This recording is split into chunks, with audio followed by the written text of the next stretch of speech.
Cette image, les Français qui sont très hauts et qui récupèrent ce ballon avec Mathis Ablin, il a passé l'ouverture du score, elle n'a pas traîné cette ouverture du score sur la toute première occasion française, un ballon dont un carton face au Timor oriental, une victoire également 6-1 face à Hong Kong, et enfin une victoire face à France, c'est surtout qualifié pour le mondial 2023 qui se jouera donc en Indonésie. Après un joli parcours lors de le septembre en Tunisie, alors que là il y a peut-être encore un coup à jouer, non, finalement ballon récupéré, le décalage ici, c'est bien joué, il est passé, il a réussi à éliminer 2 joueurs et ce centre qui est contré, ah, ça n'a pas bien fonctionné, le ballon est de retour dans les pieds indonésiens, transition française, et c'était bien essayé, mais ce coup-ci, Ablin n'a pas réussi. L'ancien joueur du TFC, aujourd'hui en Autriche. Ce sera un premier corner pour cette équipe. Corner rentrant, c'est frappé, dévié, mais finalement la France doit jouer un 3 contre 2, ça peut aller vite. Avec Tibidi ici qui a ce ballon, qui tente de trouver son partenaire à fin de frappe. C'est bien joué, la frappe et ça rentre une nouvelle fois. Voilà un deuxième but pour les Bleuets. Et ballon récupéré pour les Indonésiens. Pour combien de temps? À 4. Une défense, attention quand même à cette action avec Tibidi. Tibidi dans la surface de Sunderland. Et le Lyonnais Florent Da Silva jouait une talonnade subtile pour son partenaire d'attaque. Mais ça a été... Et pour ceux qui y sont parvenus, je pense notamment à Junior Mwanga, le Bordelais. Ces joueurs étaient déjà là la saison dernière en U19 et contre la Tunisie au mois de septembre. Et ils transforment sans trembler ce pénalty. Ça fait donc 3-0 pour les Français.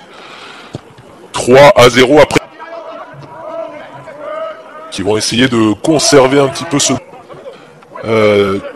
Eh bien c'était Chaouna. Attention à cette action française, le ballon qui ne trouve pas preneur. Ballon récupéré, ça va être dangereux avec Ablin, la frappe d'Ablin et la parade. Qui joue lui en Italie, du côté de Parme. L'un des nouveaux entrants, Cheikh Keita.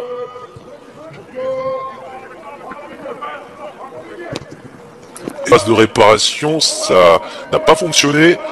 Et la sortie de balle avec le sélectionneur indonésien, Shin Tae-yong. Et peut-être une occasion à venir pour son équipe.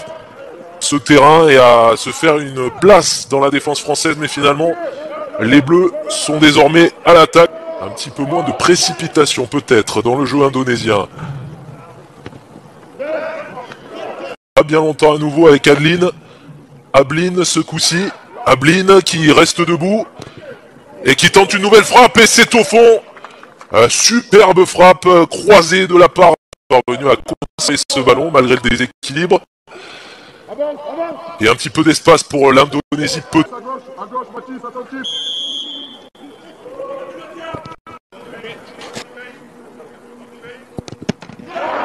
Et la parade finalement, la parade de Supriya Dikaya. Il est parti du bon côté, le gardien indonésien, il a pu sauver son partenaire.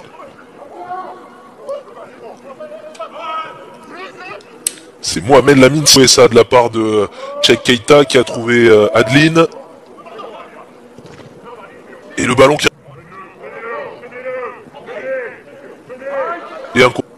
Ascon qui a de l'espace devant lui, alors il préfère s'enfoncer, il parvient à trouver un partenaire et voilà le 5e but. Le 5e but signé Martin Adeline sur un bon travail d'Ascon et une remise, c'est en l'occurrence qui a fait son apparition.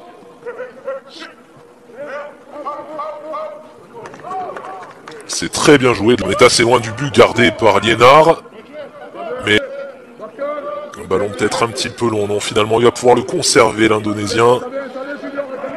Des joueurs de Shin Tae-yong, il est passé avec beaucoup de qualité, beaucoup de talent. Bondo. Cheikh Keita maintenant pour le centre de Cheikh Keita. Cheikh Keita en 1 contre 1.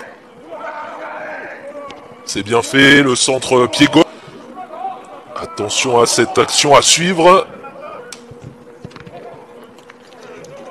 Qui combine bien, c'est encore lui Marcelino Ferdinand que l'on retrouve sur ce côté gauche. C'est pour Mohamed Lamine Si, c'est la frappe et le voilà.